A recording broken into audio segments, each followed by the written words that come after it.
सभी का स्वागत। काफ़ी दिनों बाद मुलाकात है।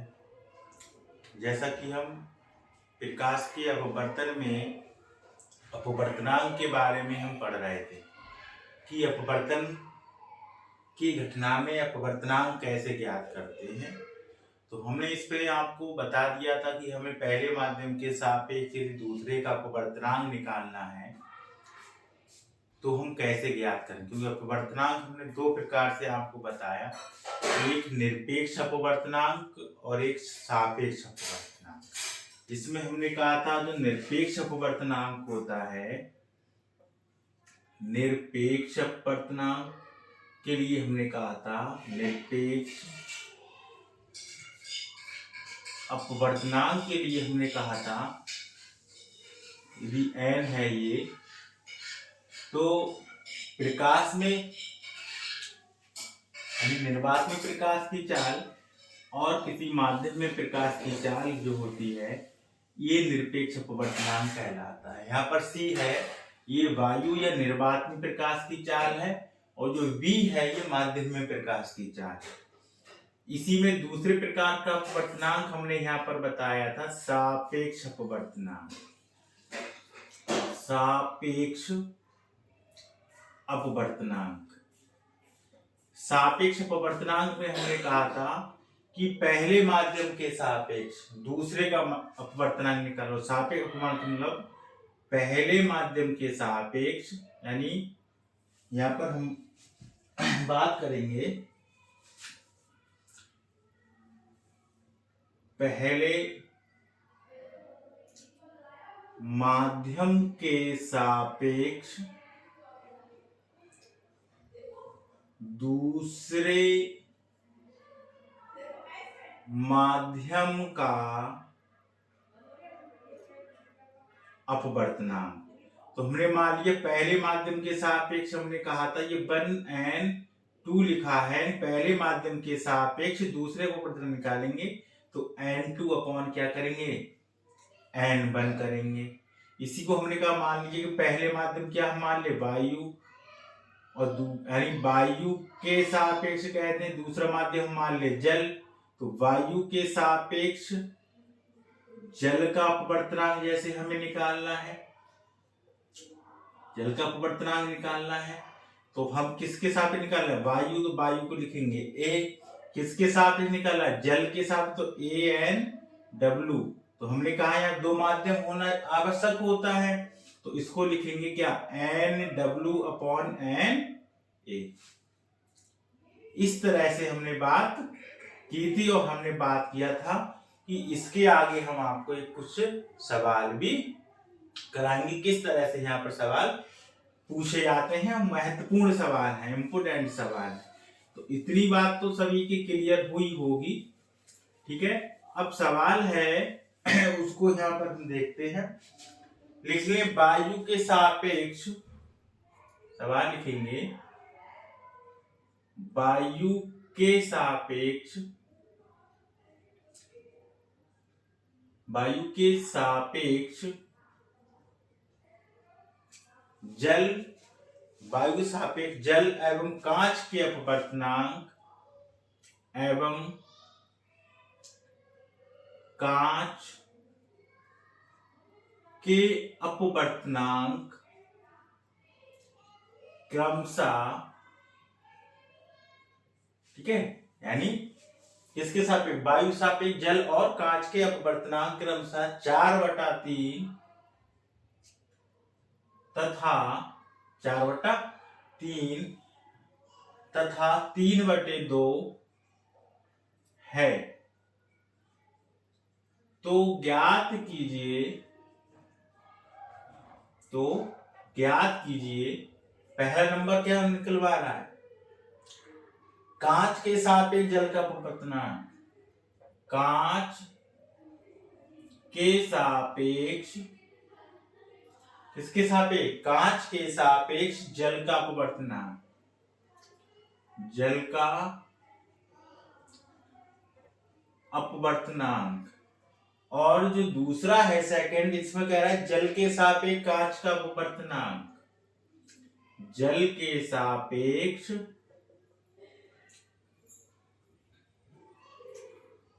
कांच का अपवर्तनांक। इस तरह से हमें इसको क्या करना है, कहना है कि दो, यानी एक ही क्वेश्चन में दो सवाल है।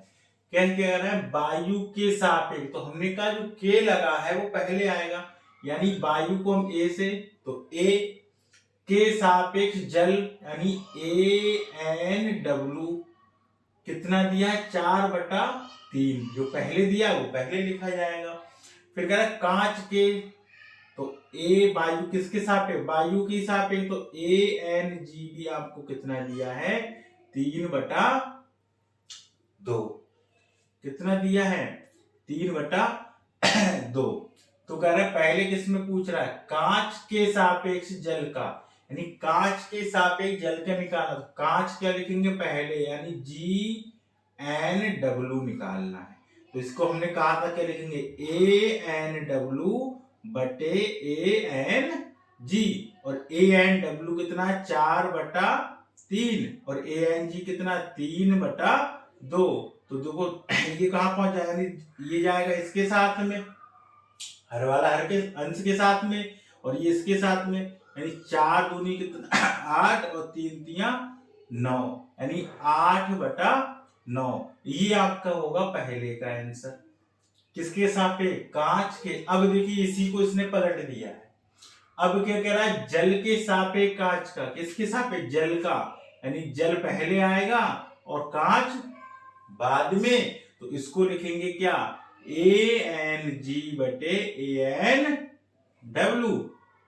तो AnG लिख लीजिए, AnG कितना दिया, 3/2, और AnW कितना दिया, 4/3। तो इसको करेंगे तो 3 तिया 9/8 आ जाएगा। समझ में आ गई। तो किसके सापेक्ष पूछ रहा है, इसको बस हमें ज्ञात करना है। बहुत ही अच्छे सवाल है। इस तरह के सवालों को ज्यादातर पूछे जाते हैं पेपरों में। ठीक है, तो इतनी बात आपको समझ में आ गई होगी। ठीक है, इससे हम जब प्रैक्टिस कराएंगे तो उसके साथ भी इस तरह के हम सवालों को क्या करेंगे, सॉल्व करेंगे। अब देखिए इसी में हम पढ़ेंगे जो अपवर्तन की घटना है ये किस प्रकार से होती है और कैसे होती है, यानी किस किस इसके कुछ उदाहरण हैं, यानी प्रकाश के अपवर्तन के होने वाली घटना कौन कौन सी है। तो जैसे आपने देखा होगा, जैसे हम कोई पानी जल ले ले और जल में हम किसी क्षण को डाल दे, तो उसमें आपको देखा होगा कि क्षण जो होगी वो थोड़ी उठी हुई दिखाई देती है, थोड़ी उठी हुई दिखाई देती है। तो वो जो आपका रीजन है वो अपवर्तन की घटना के कारण होता है। ऐसे ही आपको सूर्य से पहले सूर्यास्त के बाद भी सूर्य दिखाई देता है, यानी सूर्योदय से पहले और सूर्यास्त के बाद भी जो सूर्य है वो किसमें, प्रकाश के अपवर्तन की घटना के ही कारण होता है, जो रेड कलर का आपको दिखाई देता है। ठीक है, यह जल में पड़ा हुआ सिक्का अपने वास्तविक गहराई से थोड़ा उठा हुआ प्रतीत होता है। यदि कोई सिक्का है उसमें डाल दें तो थोड़ा उठा हुआ ही प्रतीत होता है। तो इस तरह की उदाहरण कुछ है इसमें। अब इसमें हम जो मेन पढ़ने वाले हैं वो है क्रांतिक कोण किसे कहते हैं। बहुत ही महत्वपूर्ण है, क्रांतिक कोण होता क्या है और क्रांतिक कोण किसे कहते हैं, क्योंकि इससे सवालों को क्या करते हैं, पूछता जाता है, पूछते हैं। तो हेडिंग हम यहाँ पर डालेंगे क्रांतिक कोण। क्रांतिक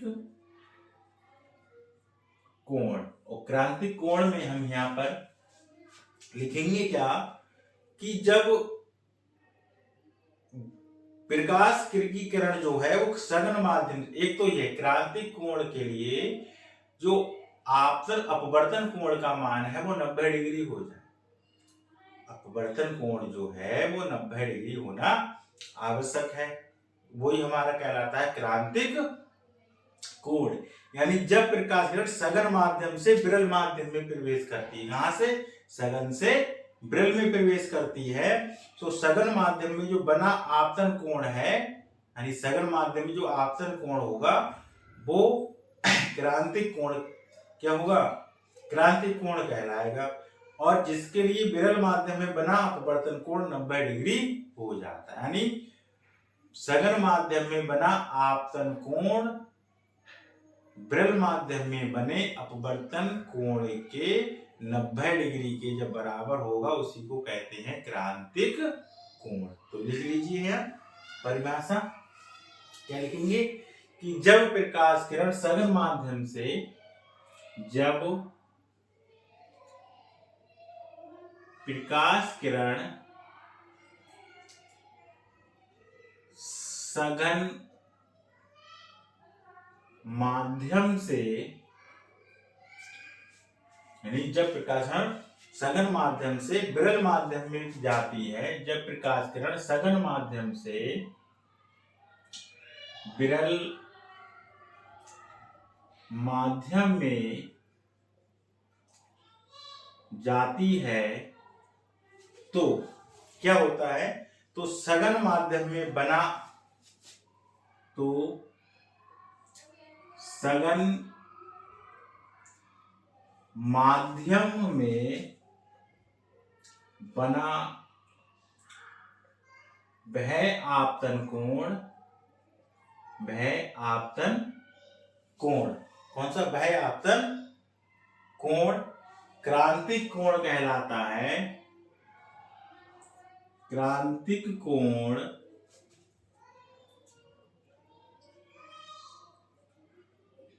कहलाता है, यानी सघन माध्यम में बना वह आपतन कोण क्रांतिक कोण कहलाता है, जिसके लिए विरल माध्यम में, जिसके लिए विरल माध्यम में बना अपवर्तन कोण 90 डिग्री के बराबर होता है, यानी कोण R का मान कितना हो जाए, जब 90 डिग्री हो जाता है। जैसे ये आपका कोई माध्यम है, ठीक है, ये आपका माध्यम है सघन और ये माध्यम है आपका विरल। तो जब कोई प्रकाश सघन माध्यम में जाती है तो ये हमारे पास क्या होगा, आपतन कोण I। तो ये विरल माध्यम, हमने कहा जब सघन से विरल में जाएगी तो अवलंब की ओर क्या होगी, जो कि अवलंब से क्या हो जाएगी, दूर हटती जाएगी। तो ये ऐसे निकलेगी, ऐसे जाएगी फिर ये और इधर जाएगी तो ये और चले जाएगी, धीरे धीरे ये कितना कहाँ आएगी, इस जगह पे आएगी। और ये जो कोण होगा वो कितना बन जाएगा, 90 डिग्री। R कितना हो जाएगा, 90 डिग्री। तो यही कहलाता है क्रांतिक कोण। इसे C या IC से प्रदर्शित करते हैं। समझ में आ गया? आपको कुछ याद नहीं रखना, बस इतनी याद रखना है कि जब सघन माध्यम में बना आपतन कोण विरल माध्यम में बना अपवर्तन कोण के 90 डिग्री के समकोण के बराबर हो जाता है, वही कहलाता है आपका क्रांतिक कोण। इसे IC या C से प्रदर्शित करते हैं। अब यहाँ पर संबंध जहां से सवाल पूछे जाते हैं उसमें रिलेशन हम देखेंगे अपवर्तनांक, ठीक है, और क्रांतिक कोण में संबंध क्या होता है। इतनी चीज तो सभी के क्लियर हुई होगी। अब हम जो बच्चे इंटरमीडिएट के हैं या फर्स्ट ईयर AG के हैं या हाई स्कूल क्लास के हैं, बोर्ड, यानी कहने का अर्थ हमारा ये है कि जितने भी बोर्ड परीक्षाओं से संबंधित, चाहे यूपी बोर्ड हो या CBSE बोर्ड हो, उसकी हम प्रैक्टिस लेकर हम जल्दी ही आ रहे हैं, ठीक है, उनकी हम प्रैक्टिस कराएंगे और वो सवाल हम प्रैक्टिस में देंगे आपको जो संभवतः परीक्षाओं में आने की चांस 90% होते हैं, जो बार बार रिपीट हुए सवाल हैं, उस पर थोड़ी स्टडी कर रहे हैं, उस पर समय निकाल के जैसे ही हमें समय मिलेगा तो उसको हम आपको चैप्टर वाइज कराएंगे और मिक्स कराएंगे। उसमें हम आपको हर टॉपिक से हर एक सवाल को हम लेंगे, जिससे डेली से आपकी प्रैक्टिस होते रहे और अच्छे से आप कर लें। तो जो हमारे टेलीग्राम चैनल से ना जुड़े हो तो ख्याति इंस्टीट्यूट बाय गोविंद सर करके सर्च करेंगे टेलीग्राम पर, तो वहां से आप सर्च कर सकते, टेलीग्राम पे जुड़िए, वहां पर आपको हर सुविधा आपको मिलेगी और बाकायदा हम आपको वहां पेपर भी प्रोवाइड कर देंगे। ठीक है, पीडीएफ भी आपको वहां मिलेगी। तो हम बात कर रहे थे